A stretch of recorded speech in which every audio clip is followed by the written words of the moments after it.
everyone, MJ here. As the title you can see, 我在高雄市喝啤酒. So I'm in Kaohsiung City, believe it or not. I'm drinking Taiwan beer. Something I don't. This loud hurts my ears. Something that I don't usually do. Sound trucks are alive and well here. Now, I don't have my Taiwan Live TV icon, but hey, Dave, how you doing? Good afternoon. Good to see you. I use the modern pinyin spelling of Kaohsiung in my title, but the way that Dave spelled it is a lot more common. Let me just go ahead and put the Taiwan Live TV symbol up there, because I don't know how hard it is to read these days. But anyway, speaking of Taiwan Live TV, I made the decision to take the website down, and so I think I mentioned that the other day. I'm going to be taking TaiwanLive.tv offline, but we still have the live streaming .technology forum where I'm going to be participating in. I don't really know. I mean, it's hard to tell, but doing the analytics that I have using AW stats, because I run my own, I have server level access to all my sites with cPanel, and so it seems that there is an awful lot of traffic to TaiwanLive.tv, but I don't know how much of it contributes to my views. I don't think very much, actually. And the other thing is, a lot of it I think is bots, because I have well, it gets attacked a lot. Just a couple of weeks ago, I had a whole afternoon of cyber attacks. Fortunately, WordFence, protected the site, but anyway, hey, you guys, I first discovered these Mark II inhaler sticks back in Thailand, gosh, maybe 12 years ago, 10 years ago, and they're pretty cool because they serve dual purposes. You open this up, and this is an inhaler, and it's a nice menthol eucalyptus. It goes right in your nose, and boy, it can help with with symptoms. I don't know what effect it has on germs. Dave knows about these. I don't know what effect it has on germs, whether it's antibacterial, no idea. But the cool part about it is the bottom half of it unscrews too, and it is a reservoir of oil, the kind of oil that's used in the thing, so you can replenish it. And what some people don't know is you have to be careful, but you can actually break the seal, and you have access to the diffuser, which is a lot like one of those diffusers that you use for like scents in your home. It's just kind of a wick, and so you put a couple drops of the oil on the wick, and there's teeth on this, and you line it up and you push it back together, and it snaps. But then you can open it up, and these are great. So they call this the Mark II 2-in-1 Refreshing and Aroma Oil Stick. For external use only and avoid contact with eyes, and I'll tell you, that's true. This is by a company called Poy, P-O-Y-S-I-A-N, Sian, I guess. But it's made in Thailand. Freshen to relax, pocket to travel, menthol. It says menthol, 16.5% weight volume, and peppermint oil. So it's menthol and peppermint oil. Oh yeah. Now peppermint oil is really good, and I've used 100% peppermint oil for just that, and it's peppermint oil is also good for headaches. It's amazing, even though, it's actually a food product. Well, a lot of things are like that. Mint is a good medicinal oil. So, what my friend Mr. Banshop in Thailand told me was that a lot of old men carry these. When they're traveling, they get dizzy. I don't use this because I'm dizzy. I use it because it keeps my sinuses clear.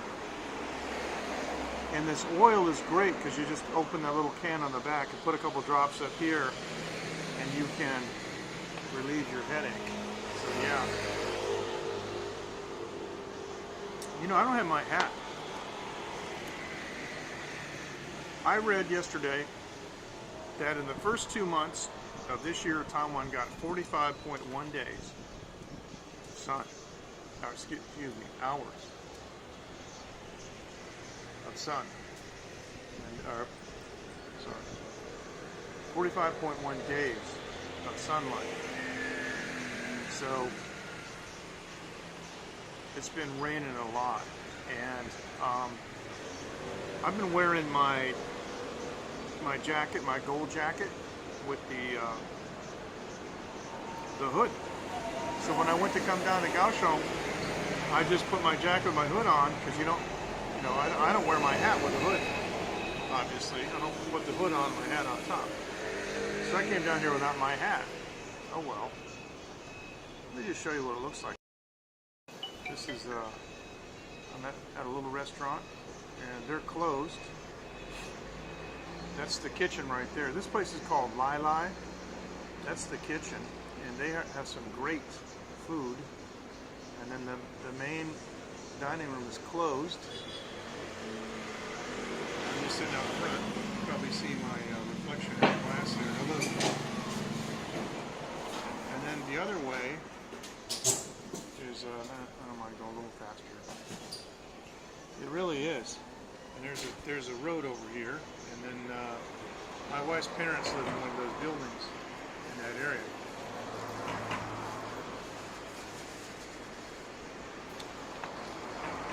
So now I'm on one side of your phone for those of you listening with earbuds in stereo, and then of course is the bottle that I'm drinking out of right here. So it is a nice spot. My family, my wife in Phoenix, visit a place called Pier 2, and I've been to Pier 2 before, but I didn't want to go back today because I'm really tired. I just didn't sleep so good, and plus I had like a 3-hour drive in the car last night going down here, so I just decided to sit here and have a couple of bottles of Taiwan beer and just chill out. Yeah, so I'm not expecting a whole lot of people to join. This is, as J-Boy would say, an unscheduled live stream. Now, as far as what we're going to do when we go down here,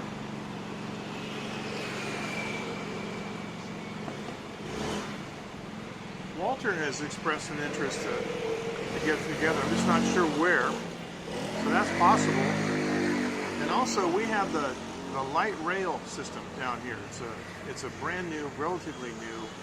Oh, what's good in the menu?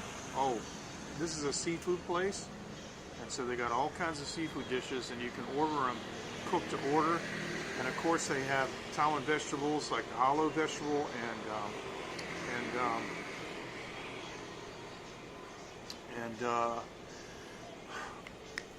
yeah,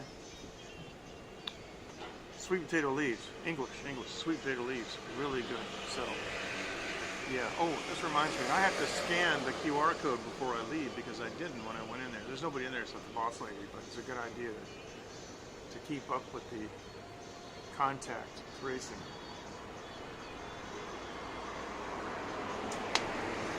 There is a Japanese place over here that I went to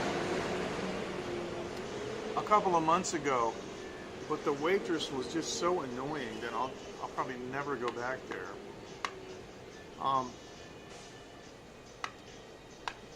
Yeah.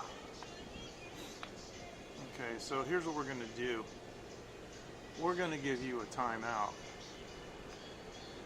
And I'm going to, yeah. It automatically deletes the comment. It's great. Prism, you can fully administrate your YouTube channel remotely while you're live streaming with Prism Live Stream. So yeah, the Japanese restaurant down there, the waitress was so annoying because as soon as she saw my white face, she wouldn't stop trying to speak English even though she can't. and she handed me the Chinese menu and tried to, thank you, yes it did, and tried to, you know, I gave him a timeout, so if you delete that message, I appreciate it. Thanks so much. See, that's why everybody in my channel is a moderator, because I want to give you the power to moderate, because I trust you guys. Dave probably knows what I'm talking about. I don't think it's as bad in Japan, but at least I didn't run across it, but I wasn't there as long. But I had a couple questions about the menu in Chinese, but she kept trying to explain to me things in English that I could already read, and it just got so annoying. I finally had to tell her to just, okay, can you go away and come back later after I look at the menu? And you know, it just,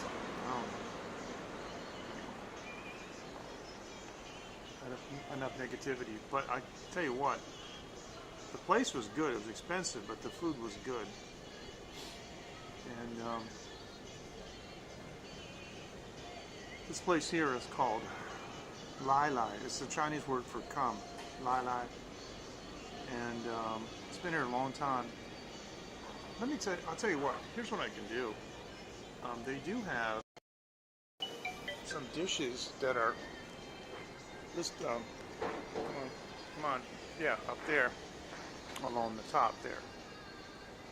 So I can kind of show you those. And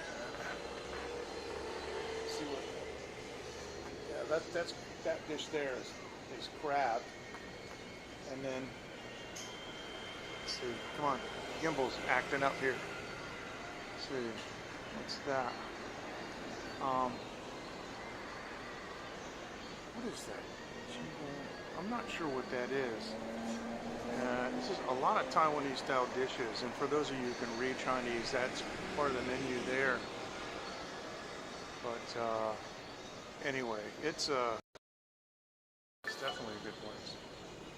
So if I just do this and lock it and set it down, then all I have to do is do that. Sometimes these gimbals, when you're doing stuff up in the air or down on the ground, they kind of mess up.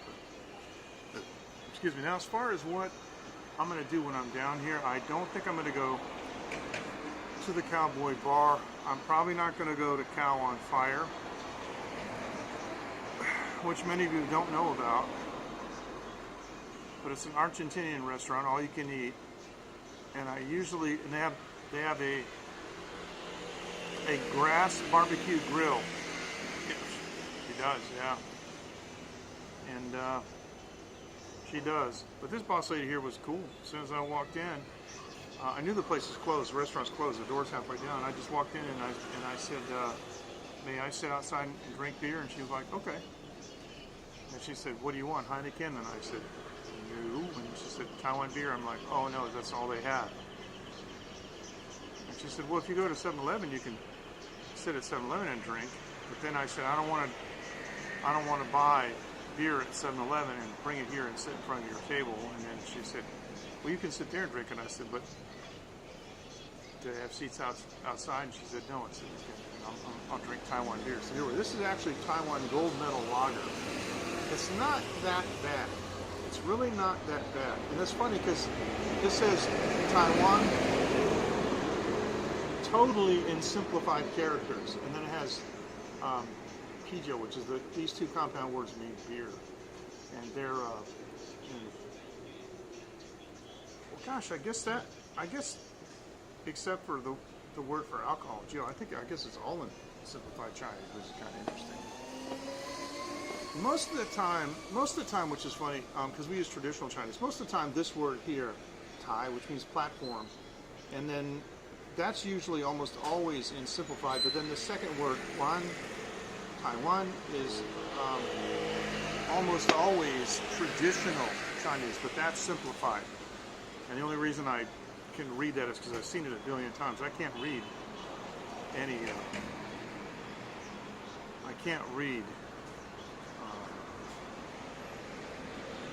simplified Chinese at all. My wife can, and many Taiwanese people can, of course, but So this is their gold medal edition. It's been out for quite some time. The original Taiwan beer was a little bit sweeter, but I don't know what's going on with the original Taiwan beer, but it used to give me headaches bad. Kind of reminds me of the old Changover from the original Chang beer in Thailand, which some expats told me is because they wash the bottles in formaldehyde and they don't rinse them out. And I'm like, wow, okay. Now, so for those of you who missed it the other day, I didn't bring it with me, but I had my little LED glass and I was showing it on the stream, and it's hard to see how cool it actually does look because it overwhelms the camera. So this is a little video.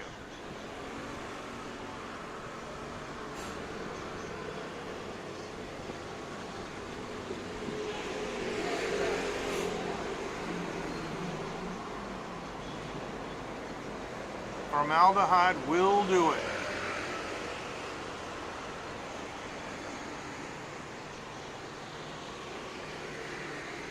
So I like that. I didn't bring it with me, but I like that. And I would like to get, it's too bad they're not made out of high quality glass. They're made out of plastic. There's no reason they couldn't make them out of glass, but they do have metal contacts in them that have to be placed in the glass, you know, to make contact with the liquid. So of course, when you're molding glass, the temperature is so high that it may melt the metal. So I don't know. I don't know. I don't know if they can be pressed in later or what. But they were able to mold those into the plastic because obviously the plastic melts at a much lower temperature. So it's a conversation piece, isn't it? And they're so cheap. They're like $1 each. That if I had a little bag with me and I met somebody and they're like, oh, need to be some have one for you if you'd like. So that'd be fun. Of course, on a day like today, you know, being outside, you won't see it. There's no switch on it, which is something that I might consider. I mean, if I were going to do a redesign, because you want to be able to turn it off and just so everybody thinks that it's just an ordinary glass, but down the bottom, right, you got your pinky and you're going like, you know, feeling around, you got the switch and then beep. That'd be funny. Or a magician's glass, you got your pinky down here doing this thing, but you're going like this up on the top with your hand and you're going, oh, I'm going to find the switch and then, boop. That'd be something, because then you could bounce the alcohol out of the glass and probably cause it to foam. You know what? I'll bet if you find the correct frequency, you know, that would resonate the beer into a foam, and I, being an audio engineer, have the resources to do something like that, that would be a pretty interesting experience. So I can see that this is probably going to be at least a 2-beer conversation.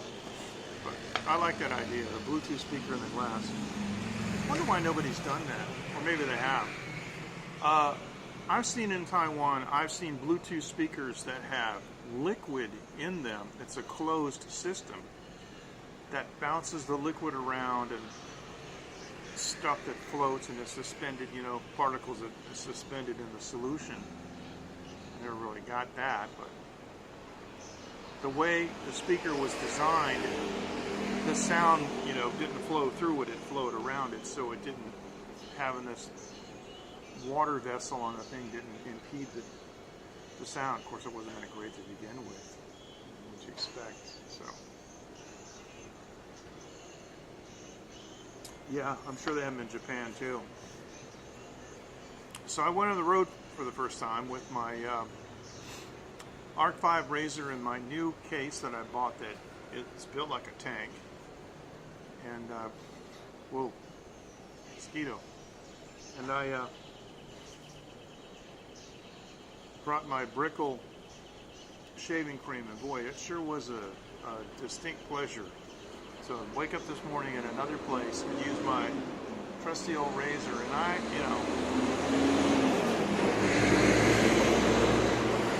know you guys are probably tired of hearing me talk about it, but it's blade close. It's amazing. So it's a pleasure being able to travel with those things that you know, make you comfortable, right? So let's just do this. Take a moment here.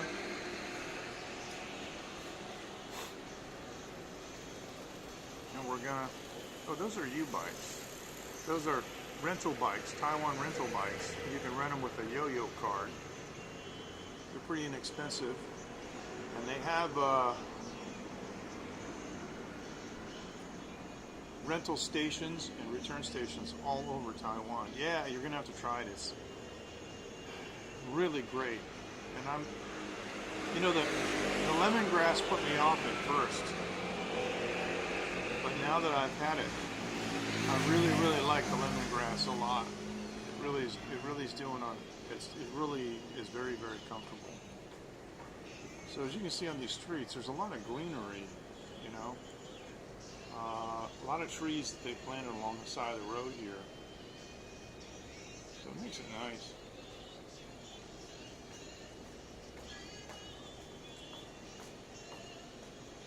Makes it really nice.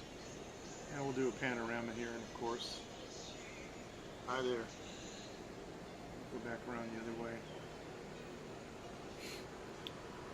Temperature here today is probably about 21, 22 maybe. When I was driving on the road, my car has a temperature sensor, and I was watching it. When I left last night, my house, it was 16.5. Then when I got down to Kaohsiung, it was 1 degree warmer, but that was at 2 o'clock in the morning.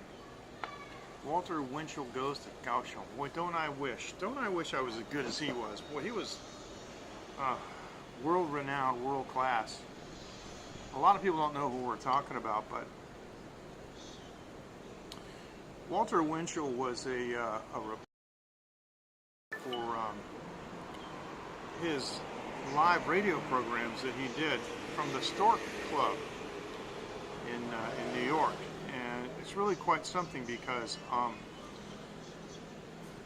I've often thought that the concept would work today with live streaming. He had a table number 10, as I recall.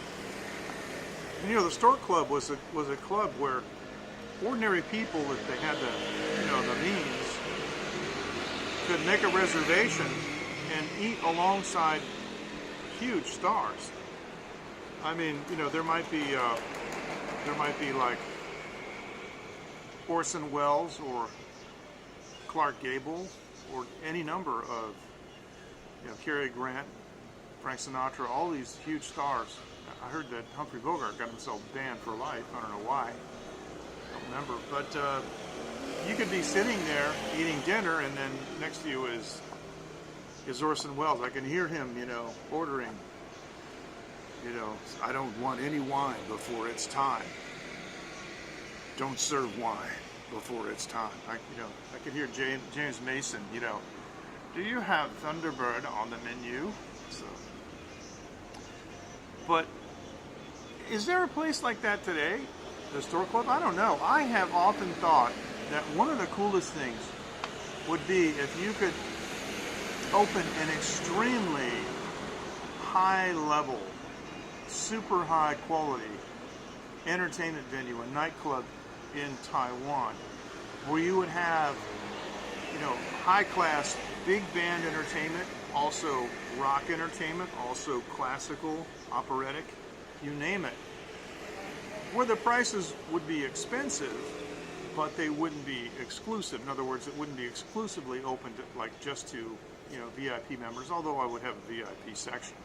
But like where the average person could say, honey, I'm gonna take you to the so-and-so club for our anniversary, and like all the big stars in Taiwan are there, I've been to a couple of places like ordinary karaoke places, and there have been some like Taiwan stars that have just happened to show up at the same karaoke. So they don't like it when I sing, though. I don't know why. I don't know why, but I sang Who Wants to Live Forever once, and I got up and left. I don't know, the Vietnam guys do it in my neighborhood too. They'll spend like 45 minutes singing these terrible songs. And I'll put an English song on and I'll just sing one song, but then they don't want to sing anymore. I don't know. I guess my voice has an effect on people, you know. Mike, fist bump. Good to see you.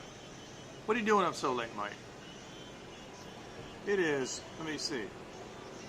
My goodness, it's going to be 2:56 a.m. Eastern Time, United States. This is definitely, this is actually late night with MJ Klein, as far as the U.S. goes.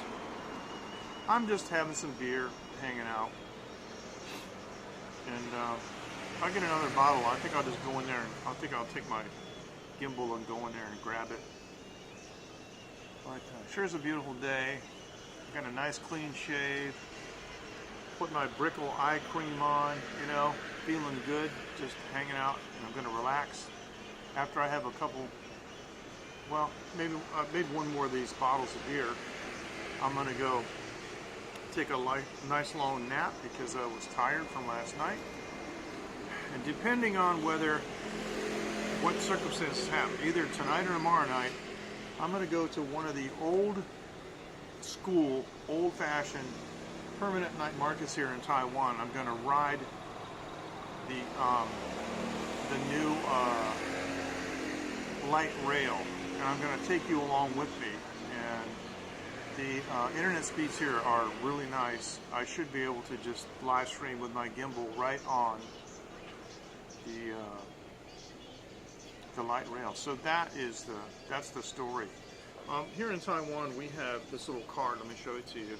A lot of places have these things, but in Taiwan, we've got this kind of card, and it's called.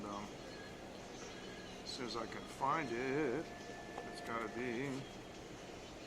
It's not that one. Nope, it's not that one. It's got to be in here.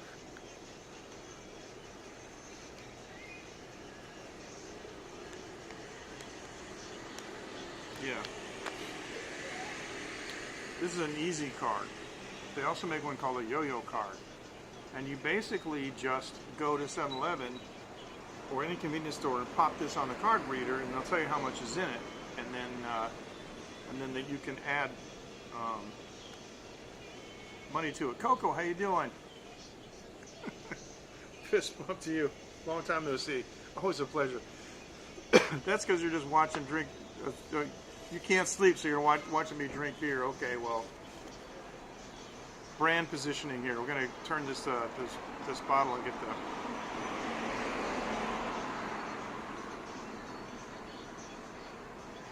Taiwan branding.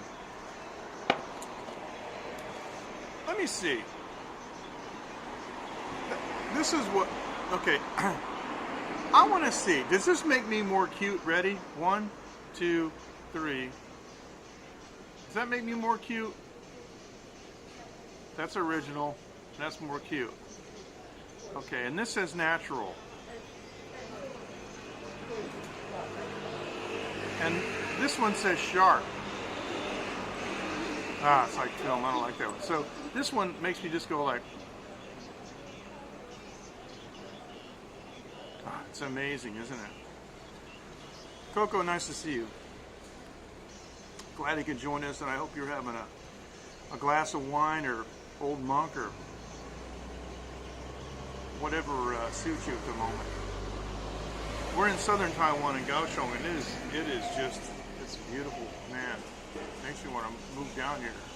If I could find a place that checked all the boxes, you know, of course I have to have a really nice international school to send my daughter to that's comparable to the one she's going to.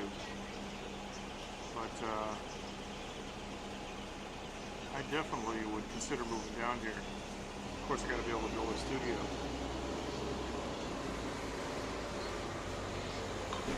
Coco, what's new with you? How have you been? haven't seen any new YouTube videos from you, but I know you've got to be cooking in that beautiful kitchen. You guys should see Coco's kitchen. It looks like a movie set. Everything is bright, gleaming white. Everything is just so shiny and clean. It looks brand spanking new. And I gotta tell you, she does a couple of these videos from the kitchen. And, you know, I'm watching your videos, right? And I'm going like this. I'm trying to waft, you know, and I go, the camera doesn't do it through the video, so.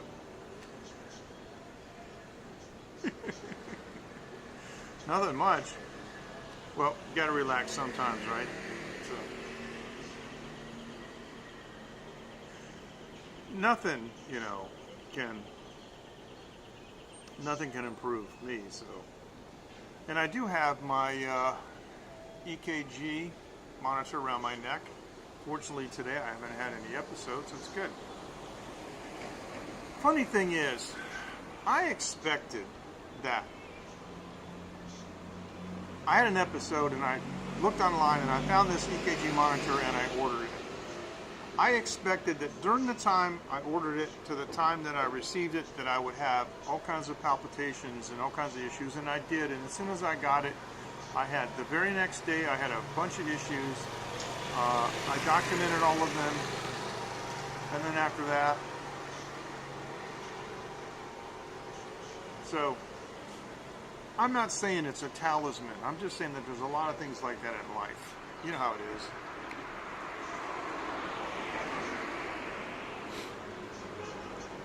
You hear a rat in the house. So you buy a rat trap. And you set the rat trap. And you check it and nothing happens. And you check it night after night after night. And you check it and nothing happens. And you finally go, ah, he went somewhere else. And then the first night that you don't set that trap, you hear him rummaging around in your dog's food or something, you know.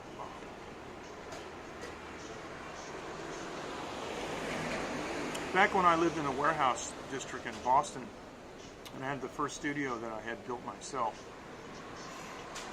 I had a big room with a 20-foot wide stage. It was triangular because it went into a corner. So the back end it was triangular, but the front was 25 feet across, or 20 feet across, 22 feet. And the ceiling was really high. But I had a rat that used to eat my dog's food, and it bothered me. So I mean, when you're live streaming, basically what you're doing is you're sharing your life, and you know, you got to be careful how much of yourself you put out there. I put a lot more out there than I probably should. I expect at some point that if I release some new music, I highly doubt this, but let's just say, for example, if one of my songs were to become very popular and people would start wondering who I am, and then they'd stumble across my live streams, I guarantee you somebody will find something wrong with them. We talked about some sensitive issue or something, and you know that I talk about sensitive issues sometimes, but you also know that I don't have a problem with how people are. I don't like certain things, I don't like certain lifestyles, but if you want to go do it, fine with me, I don't care. But that's not good enough. You have to approve of and embrace everything, which is ridiculous because nobody does that.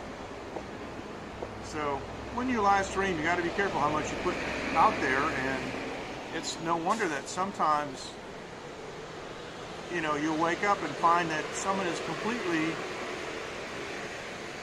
tried to erase themselves from the internet. Of course, you never can, but you might find that like they deleted their Twitter account. Like I deleted Reddit as soon as that woke feminist banned me. I said, okay, I don't want to be here. Bye. But anyway, so I'm going to see what I can do. Today, Taiwan reported 69 cases, including 6 domestic. That's where we are now. We had 6 cases of domestic transmission. That is just, that's insane. But getting back to the rat, I would wake up in the middle of the night and hear the sound of this rat digging in my dog's bowl. And my dog, you know, if you walked across the front of the warehouse at night, my dog would jump up. He slept at the foot of my bed. He would jump up, he'd be at the door, but that rat didn't seem to bother him. I don't know why. I guess he recognized the rat's not a threat. So he let the rat eat his food, but it made me mad. I woke up in the morning and said, Duke, half your food is gone, bro. What's going on, you know? So I decided I was going to get this rat. Now I lived in one of the most dangerous areas of Boston, okay, near the South Station area. It's bordering South Boston. And I wasn't there, but I had a guy that worked for me in the studio named Eddie. And Eddie, I came back, I was out doing something, I came back, he said, the cops came by. I said, really, what do they want? And he showed me a business card. He said, the cop, there were two of them, he said, they asked, what are you guys doing? I said, we're building a studio. And they went, oh, that's so cool, we love it. We love it when new businesses come in here. I said, but there's a lot of trouble with organized crime and just petty theft around here. So Eddie told me that the cop gave him his business card because the cop said sooner or later somebody is going to try to break in here and steal all your stuff. So just do away with them. Do whatever you got to do. Drag them outside. Put them on the road behind the studio and call me and I'll take care of it. And I said, you got to be kidding. He goes, no, you're right, J-Boy. Fist bump to you. You're right. Now, the interesting thing is, come on. No. Okay. The interesting thing is the back street. The street behind my studio is called Wormwood Street. And that street was featured in the movie The Brinks Job, which is a famous Boston heist. So that's where I live. So I had bought an electric fence charger, and I had electrified the doorknob and all of the anti-theft screens that were on all the windows of the back of my studio. So if somebody came along and tried to grab one of those screens, they'd get a nice jolt. And the cool thing about city boys is, see, country boys know all about this. Because there's some country kid that'll always tell his little brother, hey, go pee on that wire. Yep, and they only have to do that once and they understand.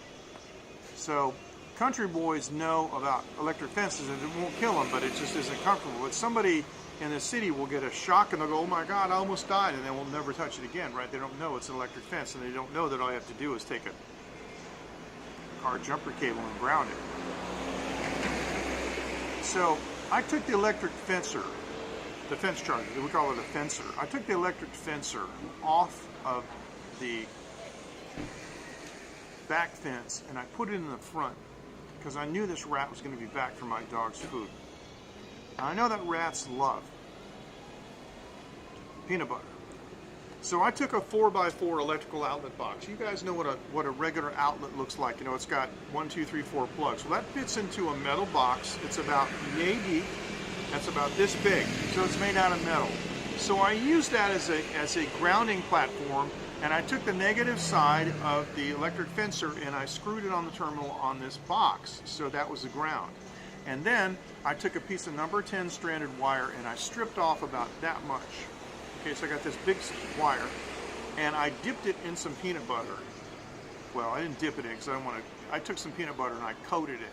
So I got a big wad of peanut butter on the end of a number 10 wire sitting on top of this box. So all this rat has to do is climb up on this platform and he's touching the ground, and as soon as he bites that peanut butter, boom, he gets the shock. So I go to sleep, and it's one of those nights where I'm like, you know what I'm talking about. Can't sleep, right, because you're waiting for some nap. Sure enough, 2:30 a.m. I hear that little little scurrying sound. I woke up and said, this rat's back. In the meantime, I'm hearing, now, the electric fencer makes an audible noise because it has to charge a capacitor and then it discharges when it reaches a certain threshold, right?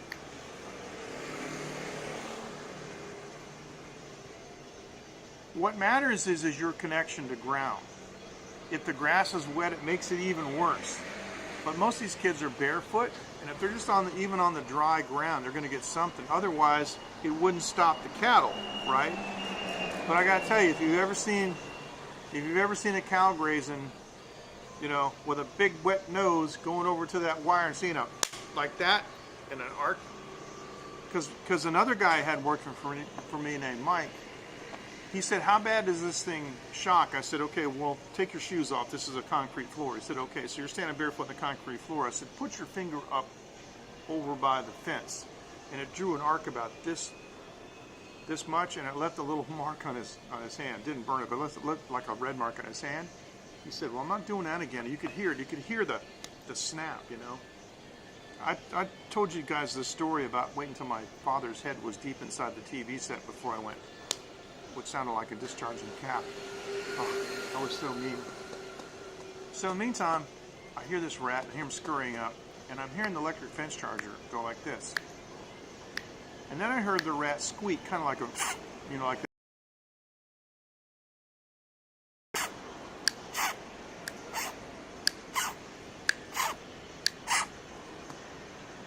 Every time the fence charger discharged, you know, he made a cry. But he kept doing it. This went on and on and on for a couple minutes. I'm like, what's going on? I ran out, I turned the light on, and he had licked the peanut butter clean off that wire. He endured it.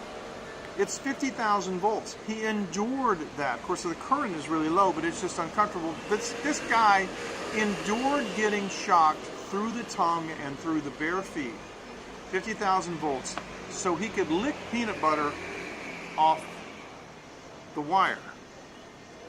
This tells you what you're dealing with. Have you ever tried to kill a rat, like by hand, like with a stick?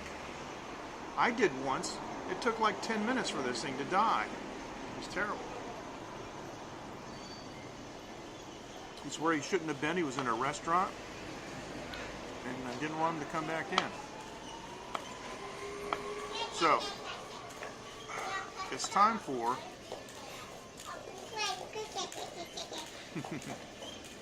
you kids, it's time for another bottle. Let's go get another bottle, and I will tell you how I finally got rid of the rat for good. But spoiler alert, I didn't kill him. Let's go inside. Hold on a second. Boy, I almost caught my foot. I'm gonna get one more bottle.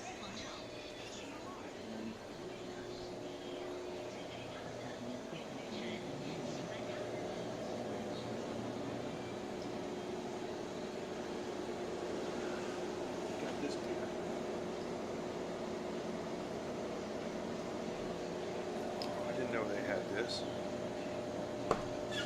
have this. I didn't know they had this.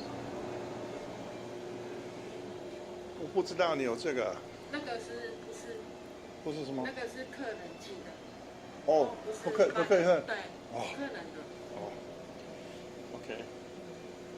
不好意思。This.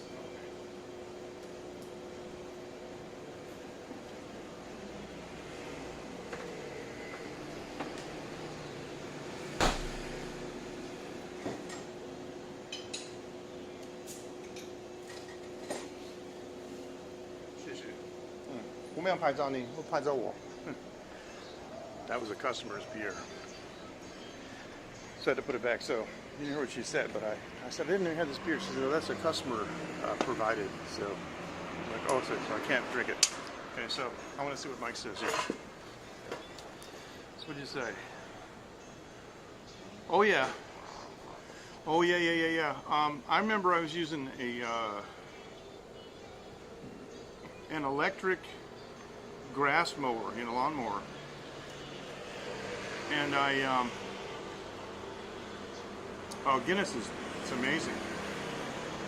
And as I was winding up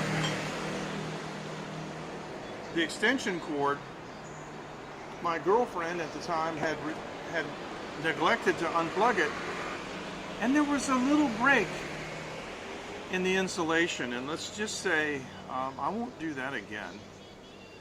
But yeah. So here's how I got. Yes, tummy's bigger than his brain. That's right. That's right, J-Boy. So here's how I got rid of the rat. If you look at Boston rock and roll history, there's a famous club called The Channel, and it was right on the Fort Point Channel. That's why they call it The Channel.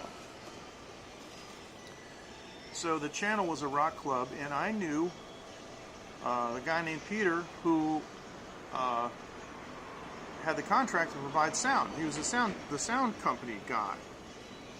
And I'd played The Channel a bunch of times, and we knew each other for a long time, and I was very close to The Channel.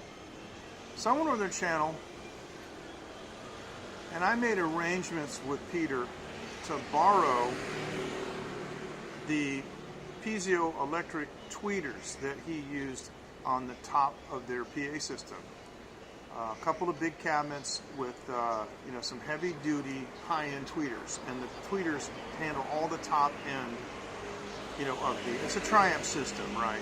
And so they've got the bottom end. Those days we didn't have subs, but they went down to 30 hertz anyway. So, and then of course the mid-range drivers usually like 4520s or something, or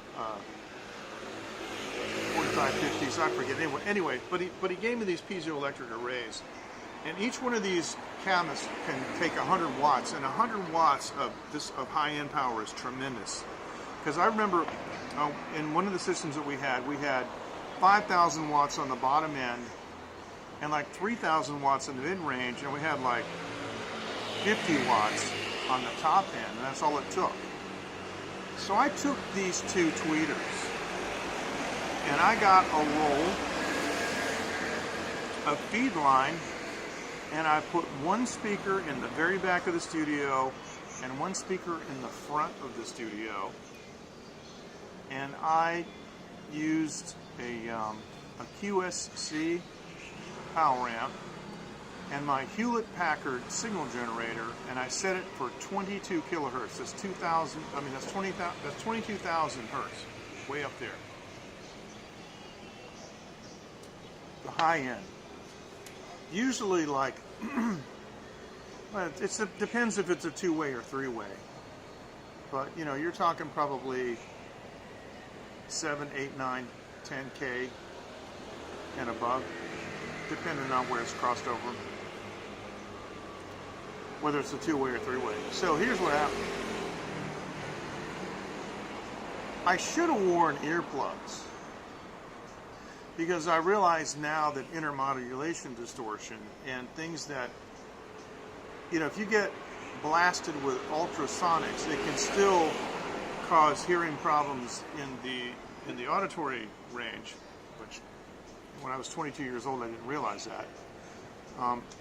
But anyway, I didn't wear earplugs, but I flipped that switch, 100 watts on each side, and I could actually hear 22 kilohertz. It was so loud that I could hear it, and you wouldn't believe the noise of the creatures, the critters that I heard scurrying. It must have sounded like an air raid siren to them on full blast. 100 watts out of these things. I was probably pushing 110 dB at 22 kilohertz, which is ridiculous. And that rat and every other rat in the neighborhood, plus all the roaches and anything else, any other animal susceptible that, like any kind of rodent, like a squirrel, even rabbits, they all left, and that rat never came back. Never. But I couldn't believe the ruckus. I heard stuff in the walls. I heard stuff in the next door, and just running. Just those unmistakable, tiny clawed feet. Unmistakable. That was really something. So, you go into these stores that have these rat chasers, because some of the places in Boston had rat chasers, and they would go whoop, whoop, whoop. They would cycle, right? I mean, but the lower end of the range was still within my auditory acuity, so it would be uncomfortable going in those places, and because half of it I could hear, then it would go up so high I couldn't hear. Of course, when I'm 22, I could hear better than I hear now. Actually, the funny thing is my hearing now, it is actually better suited for mixing and mastering than it was in the old days, because it was too sensitive to high end. So I'm not as sensitive to high end. So, and I have to be careful that I don't make things too bright. But what I've done is I've compensated some in my monitoring so that things translate. Yeah, so that was interesting. The rats left. And he never came back. And that was a nasty rat too. Nasty looking. As you can see with this behind me, it's one of our Taiwan electric buses. Yep. So we have many electric buses here in Taiwan.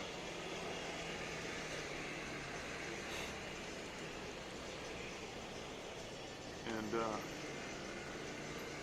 a lot of Taiwan is going electric. There's one right there. I was going to say, there's a big scooter company called Gogoro, and that's one that went by. And there are battery stations all over the city, all over Taiwan. There's thousands of them. So, you know, you don't charge your battery. You just drive it until you get close to running out of battery, and then your app tells you where the nearest changing station is. You go there, swipe your card, put your old battery in, take a new battery out, and stick it in your scooter, and you go. Really smart. Can't do that with cars because the batteries are too big. But I read a couple of days ago that some scientists discovered that they can use molecular movement in graphene to generate limitless energy, and they figured out how to harness it, because molecular motion has never really been harnessed to do work. That's the problem. Everybody knows about it, but it's like, how do you make it do anything? These guys figured it out. So they're claiming that they're going to have new graphene batteries that don't charge and don't run out. It's going to be something. Well, that's going to make Duracell mad. But what do? Well, you do what Polaroid did, and you do what Kodak did, even though they may or may not have been successful. When you see the handwriting for film cameras on the wall, what do? You become a leader in digital photography. And you know, Polaroid, remember those? My father had a 1959 Polaroid land camera. And do you know what Polaroid is doing now? They're doing dash cams for cars. They make some of the best dash cams ever.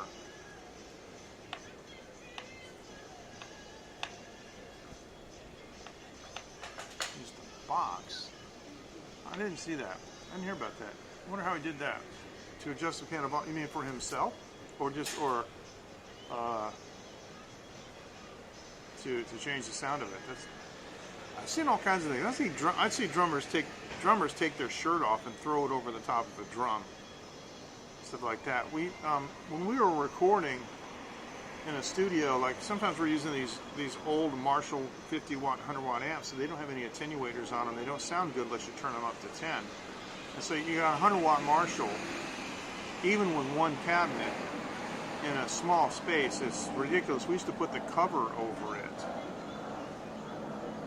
and stick the microphone up under the cover. All kinds of stuff. I've been experimenting recently with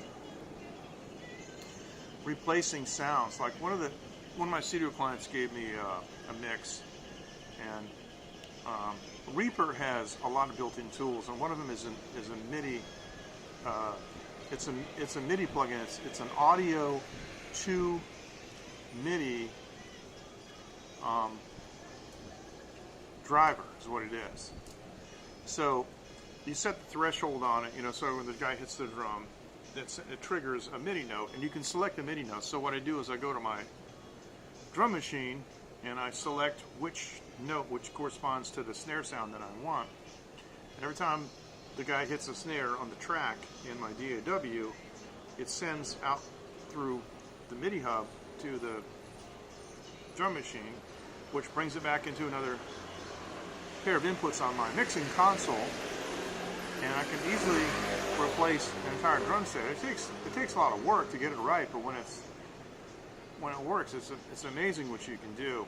And some of the new virtual instruments that I've heard that replace guitars, I bought an acoustic guitar recently, and I'm beginning to think it's already obsolete, because you can, you know, do a downstroke, you can do a tremolo stroke, you know, upstroke, whatever you want. You can do all kinds of patterns and stuff. I heard some acoustic guitar tracks that you would swear was a very accomplished player, but it was somebody who wrote those chords on a keyboard using MIDI and then designed a performance to be played using those chords. Really quite remarkable.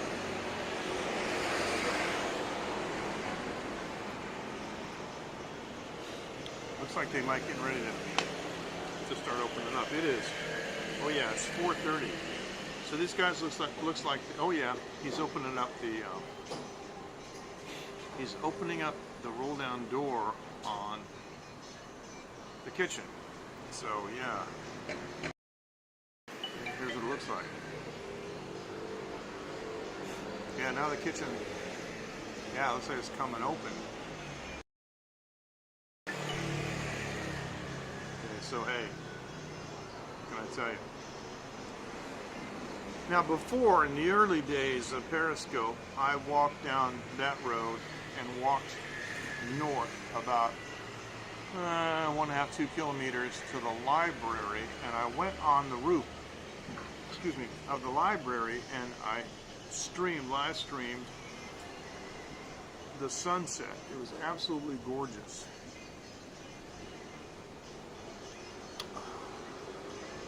I don't want to do that today. Not for drinking.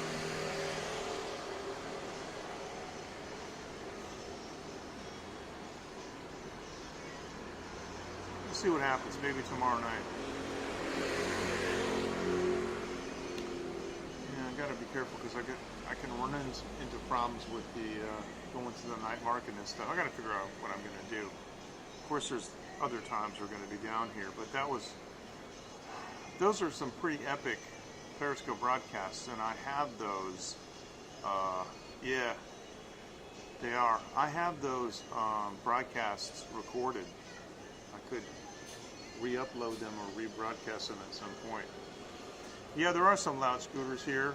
There are some guys that, like, you know, just like every other country, they like loud machines. They're petrol heads. And the first thing that they'll do is they'll take a scooter and they'll yank the baffles out.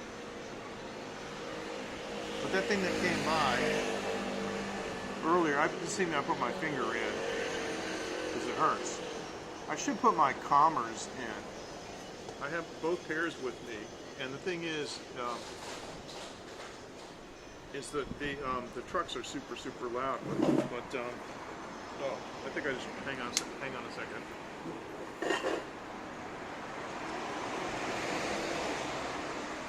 Yeah, it drops way behind me. I keep getting notifications from Focus Taiwan. It says a U.S. warship just transited the Taiwan Strait, which is right over there. Too bad I couldn't see it. These are the Commerce that are made for here. These are the sleep version. This is the sleep version of the Commerce. Come on. Hello. There you go. That's the sleep version. It's made out of a very soft silicone. And this one actually is more of the upper mid-range frequencies than the normal Commerce, which I have over here I've got clear ones, so I'm going to put these in right now. A little bit of dirt inside them.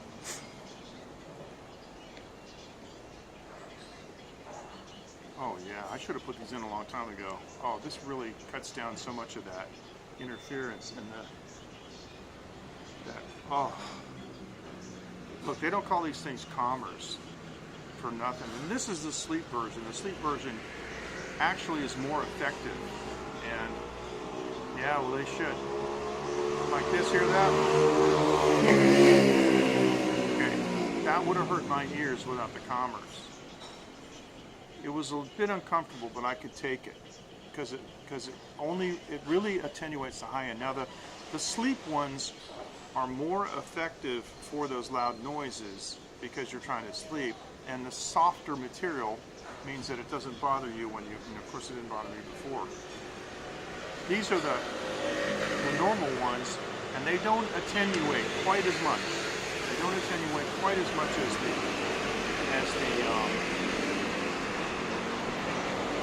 sleep version. See, if I take the sleep version out and I put these in,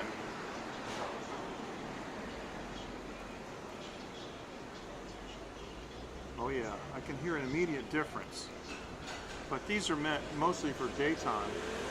Kind of like, yeah, I can hear more the upper high end, upper mid-range actually. But you know, it's kind of like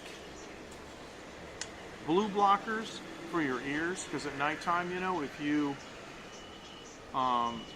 start blocking blue light, like in the early evening, it helps you sleep. Here's another one of our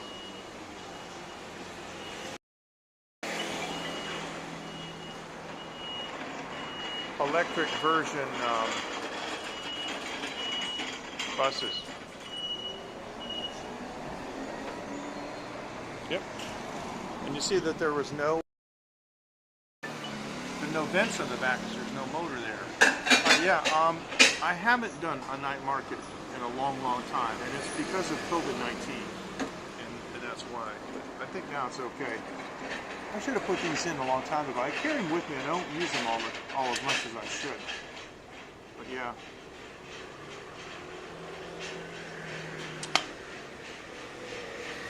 So I think I'll leave these in because the nighttime ones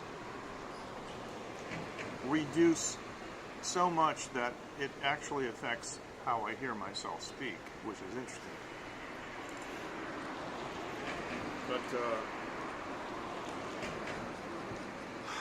I need to publish.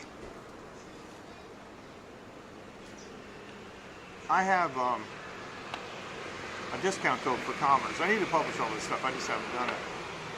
See, what I need to do is I need to do another channel. But gosh, I don't have time. There's so many things I want to do. I recommend that if you can, not to age. Don't get old.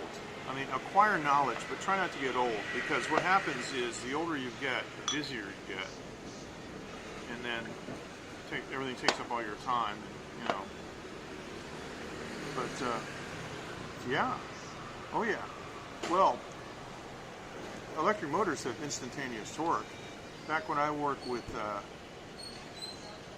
Pacific Scientific, we had motor demonstrations where we had 100% torque in 0 RPM. I mean, you could put a pipe wrench on the shaft of the motor and you couldn't move it with all your might, you know, and completely controlled, but stop. And so they have instant torque. I mean, why do you think? I mean, there's a YouTube channel that talks about a guy who, from the ground up, built this crazy, goofy car that's just destroying all kinds of world famous sports cars. You know, it's because he just made a ground up approach to it with, you know, acceleration and weight ratio and all that. So this channel featured a guy that had $1 million McLaren that he had all kinds of mods. They asked him, "What'd you do to it?" The guy was talking for 5 minutes. So this guy shows up, you know, and he looks like you or me, and he has a Tesla. And they do a drag strip race. These guys have they've got a retired airstrip. They do a drag race, and this Tesla off the showroom beats this McLaren. So then, for the fun of it, this guy says, I want to do the race again. And I want to put my friends in the car. So with 3 people in the car, he still beat the McLaren, but at the end of the race, the McLaren was going a little bit nuts, trying to win, and he waited a little too long to brake, and he almost hit the barrier at the end of the runway. But the Tesla braked starting at the same time and easily was able to stop before the barrier, even with the extra people in the car, because they use decelerative braking.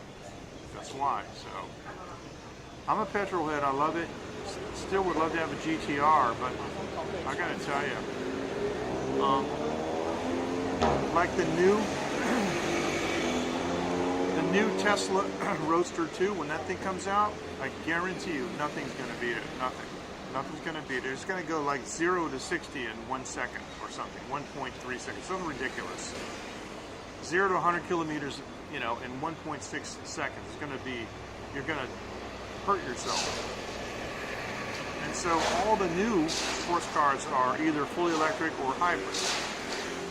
And so if they ever come out with another GTR, if they ever come out with an R36, it's going to be a hybrid.